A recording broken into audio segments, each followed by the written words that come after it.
Hello guys, कैसे हो आप लोग। आज हम लोग पढ़ने वाले हैं पी ब्लॉक के 9th लेक्चर के बारे में। और जैसा कि आपको पता है कि हमारा जो लेक्चर होता है वो फुल्ली एनसीईआरटी पर बेस्ड है और एनसीईआरटी लाइन टू लाइन हमने आपको डिस्कस यहाँ पर 8वां लेक्चर में किया है और आज 9th लेक्चर हमारा पी ब्लॉक का होने वाला है। तो प्यारे बच्चों, आप लोग जो है एनसीईआरटी बुक यानी जब भी वीडियो देखोगे तो एनसीईआरटी बुक जरूर लेके बैठोगे और लाइन टू लाइन मैच करोगे। इससे होगा क्या, बहुत सारे बच्चों को एनसीईआरटी बुक पढ़ने में समझ में नहीं आता है, उनके लैंग्वेज समझ में नहीं आते हैं। और दूसरी बात यही होती है कि एनसीईआरटी के जो लिखने के तरीके हैं बुक में वो उनको पल्ले नहीं पड़ता है। तो इस लेक्चर को देख करके आप जो है आराम से जो है यहाँ पर पी ब्लॉक जैसे एकदम इंपॉर्टेंट जो यहाँ पर सब्जेक्ट है, चैप्टर है, इसको आप लोग कवर कर लेते हो एनसीईआरटी से। और एनसीईआरटी के सारे न्यूमेरिकल्स भी आपको यहाँ पर हम करवा देंगे।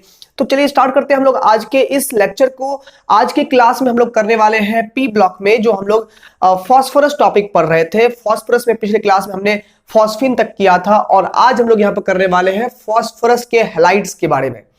फॉस्फोरस के हैलाइड्स यानी फॉस्फोरस का जब हैलोजन के साथ में कॉम्बिनेशन होता है तो फॉस्फोरस हैलाइड बनता है। आइए समझते हैं यहाँ पर फॉस्फोरस कितने तरह के हैलाइड्स फॉर्म कर सकते हैं। इस पर भी एक सवाल पूछा जाता है कि नाइट्रोजन के हैलाइड्स NX3 यानी NCl3 ही केवल बनते हैं, जबकि फॉस्फोरस के दो हैलाइड्स बनते हैं PCl3 और PCl5 दोनों। तो इसके बारे में आपने पढ़ा था कि फॉस्फोरस के पास वैकेंट d ऑर्बिटल होते हैं, जिसके कारण से फॉस्फोरस जो है 3 ऑक्सीडेशन स्टेट भी और 5 ऑक्सीडेशन स्टेट भी शो कर सकता है, जबकि नाइट्रोजन के पास जो है वैकेंट डी ऑर्बिटल नहीं होता है, इसलिए 3 वैलेंसी ही वो शो कर पाता है, 3 ऑक्सीडेशन स्टेट ही शो कर पाता है और इसीलिए नाइट्रोजन केवल NCl3 बनाता है, जबकि फॉस्फोरस PCl3 और PCl5 दोनों बनाता है। ठीक है, तो प्यारे बच्चों, हमने यहां पर आपको बताया कि due to the presence of vacant d orbital phosphorus can form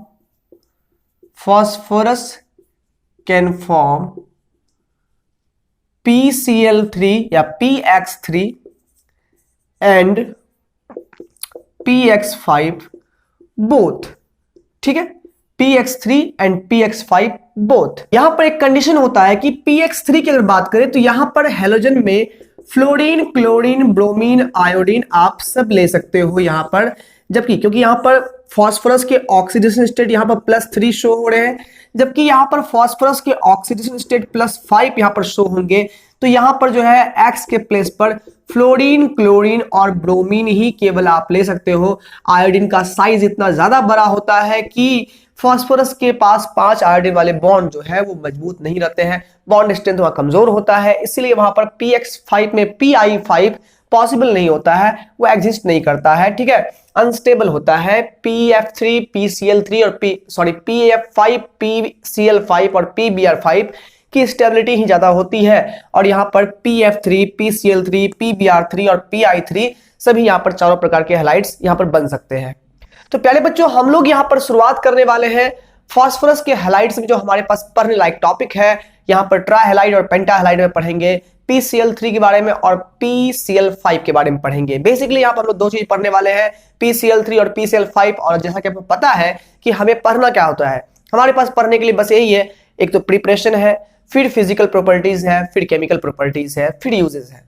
तो यहां पर हम लोग ये 4 चीज पढ़नी है और हम लोग PCl3 नेक्स्ट स्लाइड में हम लोग जो है PCl3 करेंगे, उसके बाद PCl5 करेंगे, फिर हमारा फॉस्फोरस का ये वाला टॉपिक क्लियर हो जाएगा। तो आप ये छोटा सा इंट्रोडक्शन इसका नोट कर लीजिए आप लोग, या स्क्रीनशॉट ले लीजिए या एनसीईआरटी में अंडरलाइन इसको कर सकते हैं।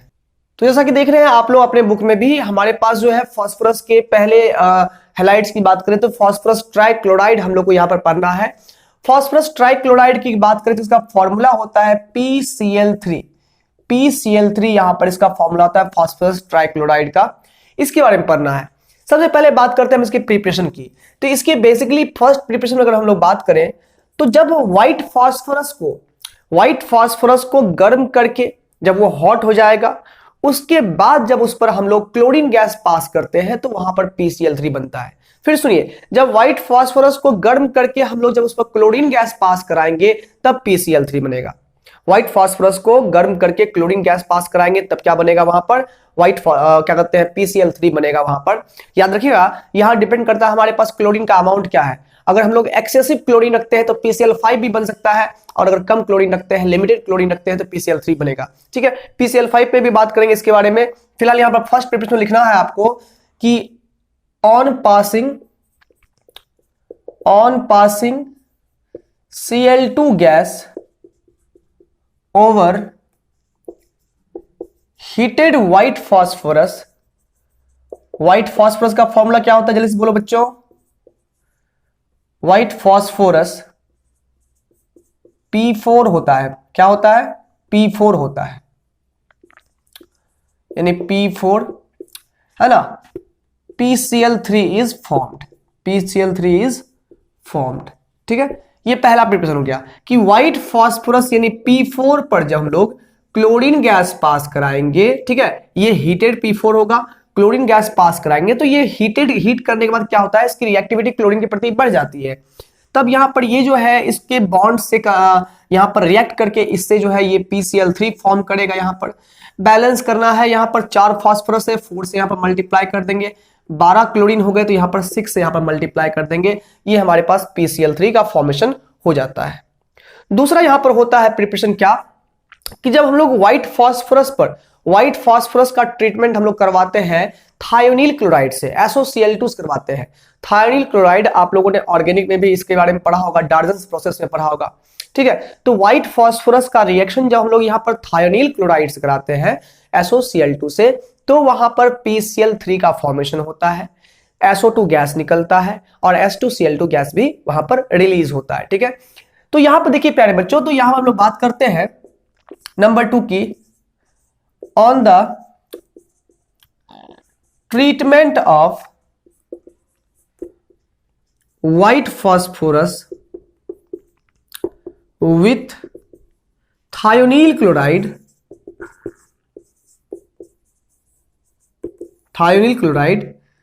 PCl3 is formed, PCl3 is formed। यानी कि जब हम लोग व्हाइट फॉस्फोरस का रिएक्शन यहां पर थायोनील क्लोराइड्स करवाएंगे तो यहां पर हम लोग का क्या बनेगा, PCl3 बनेगा। बाई प्रोडक्ट में यहां पर SO2 गैस निकलेगा प्लस H2Cl2 सल्फ्यूरिक क्लोराइड यहां पर गैस के फॉर्म में ये रिलीज हो जाएगा। बैलेंस तो खुद से भी कर सकते हो कि कर सकते हो, कर दे। तो यहां पर हमारे पास 4 फॉस्फोरस है, 4 से यहां पर मल्टीप्लाई कर देंगे, फॉस्फोरस बैलेंस हो गया।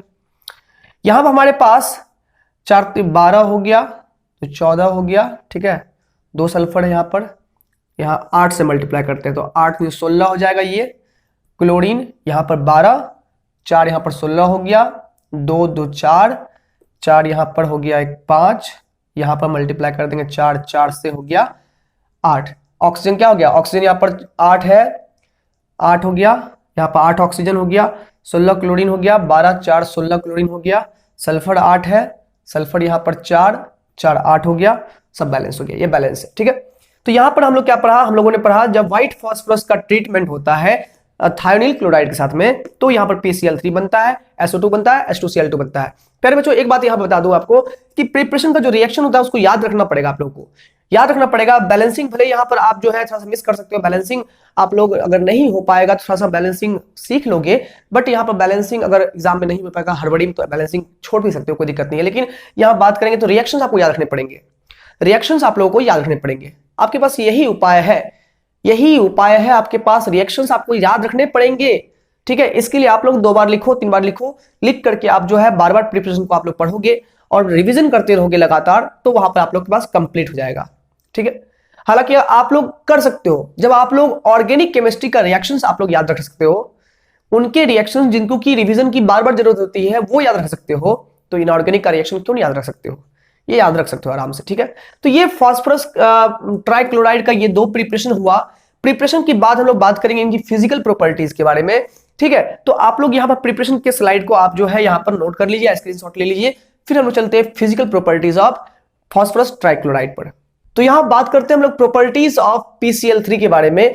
तो पहले तो इसकी फिजिकल प्रॉपर्टी है क्या, it is a colourless oily liquid. यह कलरलेस ऑयली लिक्विड होता है, यानी कि ये कलरलेस, कोई रंग नहीं होता है, चिपचिपे टाइप का लिक्विड होता है, ऑयली लिक्विड होता है। And hydrolysis in the presence of moisture, ये जो है मॉइस्चर यानी कि एटमॉस्फेयर में जो यहाँ पर H2O के मॉलिक्यूल्स तैर रहे हैं, अगर यहाँ पर छोड़ देंगे तो वो मॉइस्चर से रिएक्ट करके खुद को हाइड्रोलाइसिस कर देता है और फॉस्फोरस एसिड वहां फॉर्म करता है, यानी कि PCl3 जब यहाँ पर मॉइस्चर से रिएक्शन करेगा तो वहां पर H3PO3 फॉर्म करता है, प्लस यहां पर जो है ये HCl यहां से रिलीज करता है।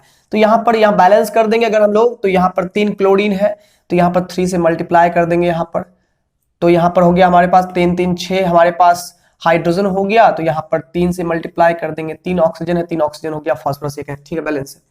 तो हमारे पास ये बैलेंस्ड हो गया, ठीक है। तो यानी कि मॉइस्चर से रिएक्शन करके फॉस्फोरस एसिड फॉर्म करता है और HCl रिलीज करता है।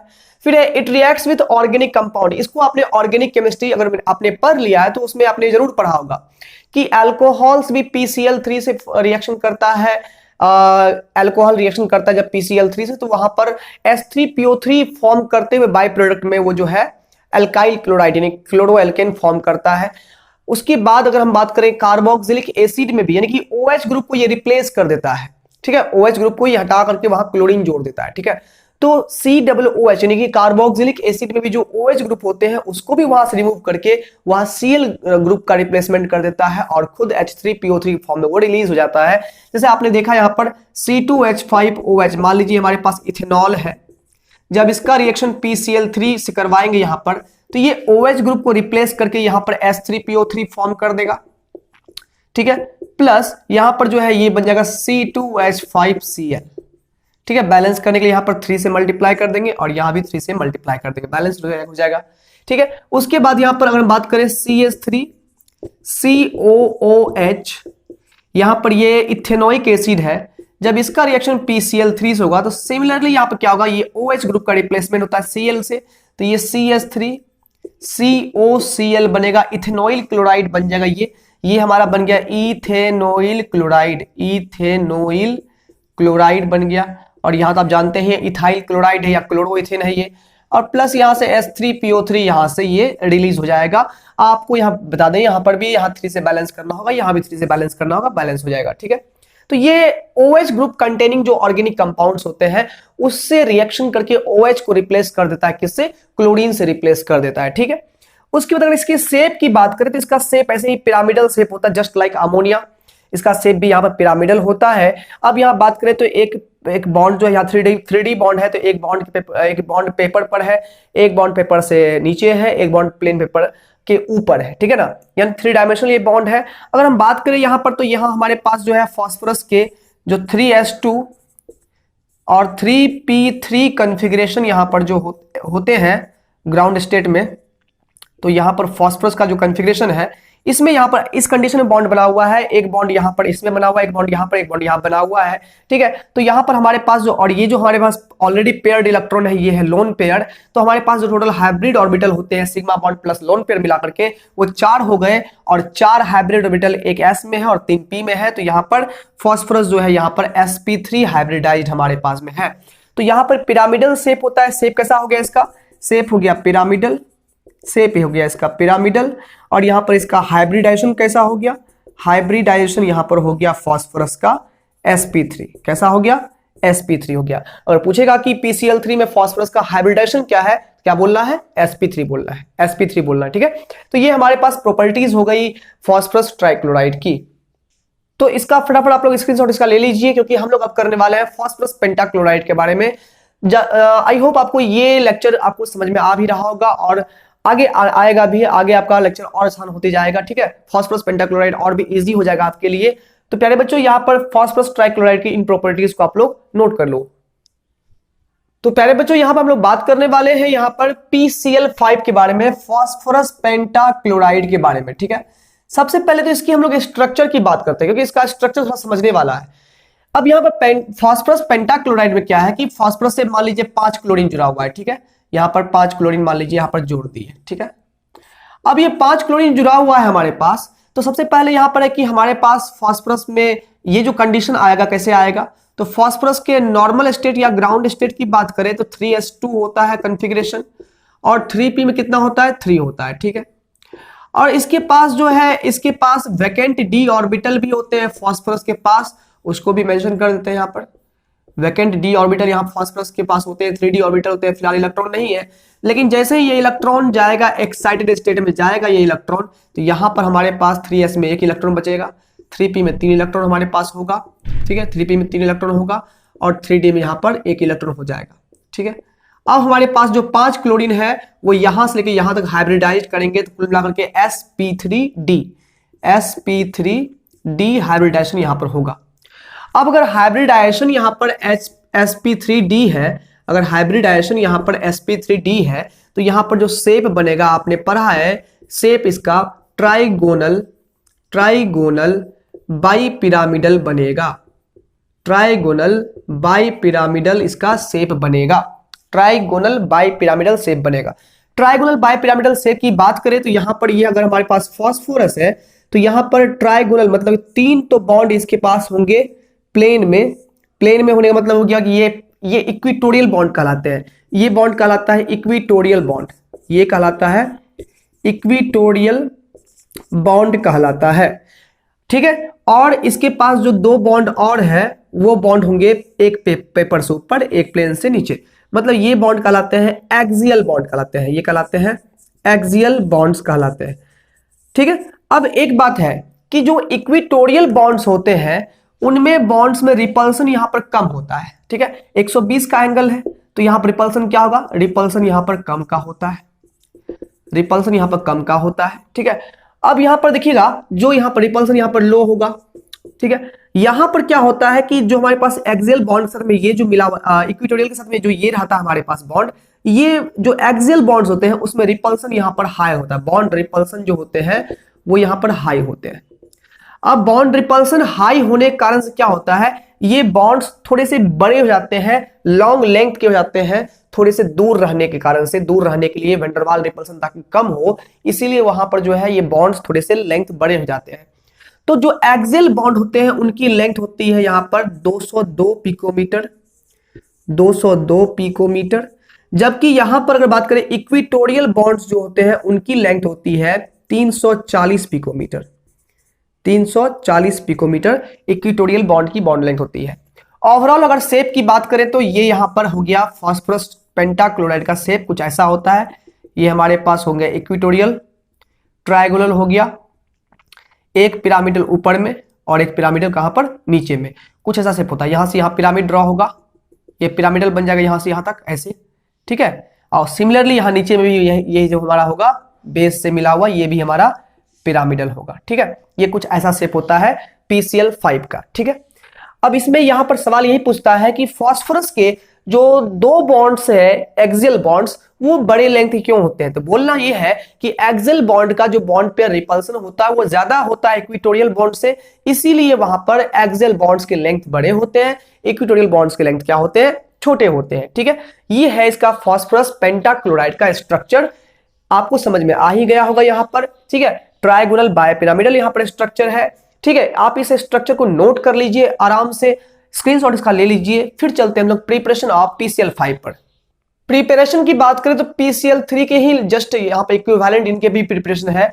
अंतर यहां पर यही है कि यहां पर जो है PCl3 में क्लोरीन तो नॉर्मली लिया गया था, लेकिन यहां पर एक्सेस ऑफ ड्राई क्लोरीन लिया गया, जैसा मैंने पहले बार कहा था कि अगर हम लोग फास्फोरस को एक्सेस क्लोरीन के साथ रिएक्शन करवाएंगे तो PCl5 बनेगा, वही नॉर्मल अगर अमाउंट में हम लोग क्लोरीन डालेंगे तो PCl3 बनेगा, ठीक है। वही यहां पर दूसरी बात क्या है कि अगर SOCl2 थायोनील क्लोराइड से हमने रिएक्शन करवाया था व्हाइट फास्फोरस का, तो वहां पर PCl3 SO2 और H2Cl2 रिलीज हुआ था, जबकि यहां पर अगर हम लोग व्हाइट फास्फोरस का रिएक्शन SO2Cl2 से करवाते हैं, यहां पर SO2Cl2 वहां था SOCl2 और यहां क्या है SO2Cl2 से करवाते हैं, तो यहां पर जो है PCl5 बनेगा और SO2 यानी सल्फर डाइऑक्साइड गैस रिलीज होगा, ठीक है। यहां पर रिएक्शंस को अगर देखें हम लोग तो व्हाइट फास्फोरस का रिएक्शन अगर हम लोग एक्सेसिव क्लोरीन से करें, ये क्लोरीन यहां पर एक्सेसिव होते हैं, ठीक है। अब यहां पर करेंगे रिएक्शन तो ये बनाएगा PCl5, बैलेंस करने के लिए 4 फास्फोरस है, 4 से मल्टीप्लाई कर दिए, 20 यहां पर क्लोरीन है तो 10 से यहां पर मल्टीप्लाई कर दिए, बैलेंस्ड हो गया, ठीक है। पहला तो ये हो गया। दूसरा क्या है यहां पर कि व्हाइट फास्फोरस का रिएक्शन जब हम लोग SO2Cl2 से करवाएंगे तो यहां पर क्या होता है PCl5 फॉर्म होता है plus sulphur dioxide gas release होता है, ठीक है। जब हम लोग P4 का रिएक्शन SO2Cl2 करवाएंगे तो PCl5 बनेगा plus sulphur dioxide gas release होगा। 4 फास्फोरस है तो 4 से यहाँ बैलेंस कर देंगे, 20 क्लोरीन हो गया यहाँ पर तो 10 से यहाँ पर बैलेंस कर देंगे, और 10 SO2 हो गया तो 10 से यहाँ भी बैलेंस कर देंगे। ये हमारा रिएक्शन ऑलरेडी बैलेंस्ड हो चुका है। ठीक है, तो ये हमारे पास प्रिपरेशन है। इन रिएक्शंस को आप लोग याद कर लोगे, अच्छे से याद कर लोगे इन रिएक्शंस को। ठीक है, इंपॉर्टेंट है आपके लिए। हालांकि सीबीएसई वाले के लिए इस बार इंपॉर्टेंट उतने नहीं है, बट अदर स्टेट्स बोर्ड जो सीबीएसई को छोड़कर के स्टेट बोर्ड्स वगैरह है उनके लिए बहुत ही ज्यादा इंपॉर्टेंट है। ठीक है, आप लोग यहाँ पर अच्छे से याद करते जाए इसको। और हम लोग अगली बात करेंगे हम लोग यहाँ प्रॉपर्टीज की। तो इस प्रिपरेशन के स्लॉट को आप लोग लिख लीजिए या इसका स्क्रीनशॉट ले लीजिए। हम लोग चलते हैं प्रॉपर्टीज ऑफ PCl5 पर। अब यहाँ पर इनकी एक पहले फिजिकल प्रॉपर्टी देख लेते हैं। तो ये एक येलोविश व्हाइट पाउडर होता है। कैसा होता है? Yellowish white powder. कैसा होता है? येलोविश व्हाइट पाउडर होता है। ये पीले पीले रंग का उजला पाउडर जिसमें पीलापन होता है। ठीक है, ऐसा दिखता है। ठीक है, अब अगर इसमें केमिकल प्रॉपर्टीज की बात करें तो इसमें एक बात ख्याल रखना बहुत जरूरी है। ठीक है, क्या है कि फास्फोरस के 2 बॉन्ड्स बहुत कमजोर होते हैं जो एक्सियल बॉन्ड्स होते हैं, यानी रिएक्शन जब भी होगा तो फास्फोरस के वो 2 बॉन्ड टूट जाते हैं। ठीक है, उसके बाद अगर बात करें हम लोग तो फास्फोरस के बाद की जो इक्वेटोरियल 3 बॉन्ड्स होते हैं उससे जो क्लोरीन जुड़ा हुआ है यहाँ पर वो स्ट्रॉन्ग से एकदम जुड़ा हुआ है, तो यानी PCl3 तो कंफर्म है, इसमें लगा हुआ रहेगा ही रहेगा। 2 क्लोरीन टूट के हट जाएंगे, बिखर जाएंगे। दूसरी बात क्या है कि यहाँ पर कि जो PCl3 का जो हमारा रिएक्शन था, चाहे वो मॉइस्ट एयर में था या ऑर्गेनिक कंपाउंड से था, तो वहां H3PO3 रिलीज हो रहा था। जबकि PCl5 में आपको याद रखना है कि यहां पर जब भी रिएक्शन होगा तो POCl3 यानी फास्फोरस हाइपोक्लोराइट यहां से निकलेगा, POCl3 निकलेगा। यानी कि जब भी फास्फोरस यहाँ PCl5 का रिएक्शन हम किसी ऑर्गेनिक कंपाउंड्स करवाएंगे या फिर हाइड्रोलाइसिस भी करवाएंगे तो POCl3 वहां से निकलेगा, जैसे वहां H3PO3 निकला था PCl3 में। ठीक है, तो यहां पर देखिए अच्छे से, यहां पर क्या बात है कि इन मॉइस्ट एयर, ये भी मॉइस्ट एयर में हाइड्रोलाइसिस होता है, लेकिन वो हुआ था H3PO3 में, ये होगा POCl3 में। और ये POCl3 फर्दर हाइड्रोलाइसिस होकर के वो फॉस्फोरिक एसिड में कन्वर्ट होता है। देखिए यहां पर रिएक्शन देखा जाए कि जो हमारे पास PCl5 है, ये PCl5 जो हमारे पास है ये हमारा हाइड्रोलाइज्ड होकर के जो है मॉइस्ट एयर में हाइड्रोलाइज होकर के ये हमारा POCl3 यहां पर फॉर्म करता है। ये हमारा POCl3 फॉर्म करेगा प्लस यहां से HCl यहां से रिलीज करेगा। बैलेंस करने के लिए हम लोग यहां पर 2 से मल्टीप्लाई कर देंगे। ठीक है, तो ये हमारा ऑलरेडी बैलेंस हो चुका है। तो ये हमारा क्या बना? POCl3 बना। इसको बोलते हैं फॉस्फोरस हाइपोक्लोराइट इसको बोलते हैं। फिर अगले स्टेप में ही क्या होता है कि ये जो फास्फोरस हाइपोक्लोराइट है ये फर्दर हाइड्रोलाइज्ड होकर के जो है H3PO4 में ये कन्वर्ट होता है। किसमें होता है? H3PO4 में कन्वर्ट होता है, प्लस यहां से ये HCl रिलीज करता है। बैलेंसिंग आप लोग अपने बुक से देखकर भी कर सकते हो। ठीक है, तो यहां पर इन्होंने क्या बताया कि जब यहां PCl5 का हाइड्रोलाइसिस होता है तो POCl3 बनता है, और POCl3 फर्दर हाइड्रोलाइसिस होकर के H3PO4 फॉस्फोरिक एसिड में ये कन्वर्ट हो जाता है। अगली बात करें तो ऑन हीटिंग, जब इसका स्ट्रांगली हीट किया जाता है, जब इसको गर्म किया जाता है बहुत ही हाई टेम्परेचर पर, तब यहां पर ये सबलाइम हो जाता है, यानी कि इवेपोरेट कर जाता है, सॉलिड से डायरेक्टली गैस बन जाता है। बट सबलाइम होने के साथ ये डिकम्पोज भी हो जाता है, और डिकम्पोज होकर के जैसे हमने कहा था कि 2 क्लोरीन इसके निकल जाते हैं, PCl3 में कन्वर्ट हो जाता है। तो यानी कि ये जो PCl5 है ये गर्म करने के बाद PCl3 में कन्वर्ट होता है, प्लस Cl2 में ये रिलीज हो जाता है, Cl2 गैस यहां से निकल जाता है। इसको थर्मल डिकम्पोजिशन बोल सकते हो आप। ठीक है, और सिमिलरली यहां पर it reacts with organic compounds containing OH group. इसमें भी ये क्या करता है? OH ग्रुप को Cl से यानी क्लोरीन से रिप्लेस कर देता है। बाई प्रोडक्ट में POCl3 यहां से रिलीज होगा। सेम टू सेम देखिए यहां पर कि अगर हमारे पास यहां पर कोई एल्कोहल हो, इथेनॉल हो, जब इसका रिएक्शन PCl5 से होगा तो एक तो यहां पर होगा C2H5 Cl बन जाएगा, प्लस यहां से OH निकल जाएगा। तो ये जो हमारे पास है इसका एक क्लोरीन इसके एक हाइड्रोजन से HCl के फॉर्म में निकलता है, प्लस इसका, और यहां पर जो हमारे पास ये जो ऑक्सीजन निकलेगा ये ऑक्सीजन PCl3 से, बाद बाकी यहां पर एक Cl इसको मिल जाएगा, C2H5 को मिल गया, एक ClH को मिल जाएगा, HCl मिल गया, PCl3 बचा, 2 इलेक्ट्रॉन्स बचे, ऑक्सीजन बचा यहाँ पर, तो POCl3 यहां से रिलीज हो जाएगा। ठीक है, सिमिलरली अगर हमारे पास CH3COOH हो यानी एसिडिक एसिड हो तो इसको PCl5 करवाएंगे रिएक्शन, सेम टू सेम यहाँ पर CH3COCl दे देगा, प्रोडक्ट तो सेम बनेगा जैसा कि PCl3 बना था, बट बाय प्रोडक्ट यहाँ पर POCl3 बनेगा प्लस HCl यहां से रिलीज हो जाएगा। ये हमारे पास रिएक्शंस हो गए इसके ऑर्गेनिक कंपाउंड के साथ। ठीक है, अब रिएक्शन विथ मेटल्स की बात करें तो जो बहुत ही पाउडर्ड मेटल होते हैं, एकदम डिवाइड किया हुआ मेटल रहता है, टुकड़ा रहता है, पाउडर रहता है, उन मेटल्स में से कुछ मेटल्स ये रिएक्शन करके उनके क्लोराइड्स में उनको कन्वर्ट कर देते हैं। जैसे कि यहाँ पर बात करें हम लोग सिल्वर की बात करें, सिल्वर का रिएक्शन जब PCl5 से होगा तो यहां पर ये देखिए, इसको यहां पर 2 क्लोरीन तो इसको मिल जाएगा, ये खुद को कन्वर्ट कर लेगा, अपने आप को ये रिड्यूस कर लेगा PCl3 में। साथ ही साथ यहां पर अगर हम लोग बात करें तो ये सिल्वर जो है ऑक्सीडाइज होकर के बन जाएगा AgCl। ठीक है, ये AgCl बन गया, क्लोरीन से ऑक्सीडेशन इसका हो गया। बैलेंस करने के लिए यहां पर 2 से मल्टीप्लाई कर देंगे, यहां से 2 से मल्टीप्लाई कर देंगे। उसी प्रकार से यहां पर टिन की बात करें तो SN जो यहाँ PCl5 करता है रिएक्शन, तो इनके करस्पॉन्डिंग क्लोराइड SN, टिन की वैलेंसी 4 होती है, ग्रुप 14 का एलिमेंट है ये। ठीक है, 4 वैलेंसी टिन की होती है, तो SN की वैलेंसी यहाँ पर 4 है, क्लोरीन की वैलेंसी 1 है, तो क्रॉस वैलेंसी रूल से क्या बनेगा, SnCl4 बनेगा।